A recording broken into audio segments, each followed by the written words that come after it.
எழுதியாச்சு, படிச்சு போடுவோமா? மனைவி மனைவி அன்புள்ளவர்களுக்கு. என்னையா அப்ப அப்படி பாக்குற? இவ்வளவு பொண்ணுங்களுக்கு பறிஞ்சு பேசிட்டு வருவானா?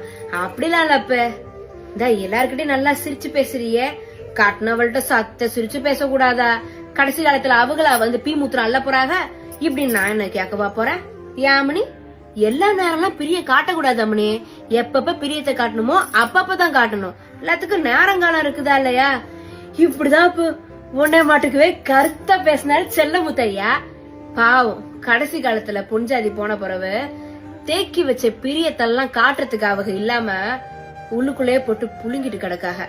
இந்த அவங்க காலையில முழிக்க, சமைக்க, துவைக்க, பெத்தத பாக்க, கட்டினத பாக்கன்னு ஓடுறாங்களே பொண்ணுங்க ஒரு ஓட்டம். அவங்களோட கைய பிடிச்சு மனசார ஒரு சில கொஞ்சுனா அவங்க வாழ்க்கை கொஞ்சம் கிளுகிளுப்பு ஆக்கிடணும் சாமி. இப்படின்னு நான் என்ன சொல்லவா போறேன்? ஆமாமாப்ப, அம்புட்டு கோவப்படுறதும் பொண்டாட்டிங்கதான், அம்புட்டு சந்தேகப்படுறதும் பொண்டாட்டிங்கதான், அம்புட்டு சிக்கலும் பொண்டாட்டிங்கதான். ஆனா உனப்ப உன் மேல அம்புட்டு பிரிய வச்சிருக்கிறதும் பொண்டாட்டிங்கதான்.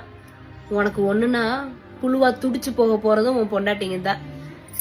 பல கனவுகளை தன்னுள் புதைத்தவளின் நிஜம் நீங்கள் மட்டுமே. இப்படிக்கு கேப்ரல்லா.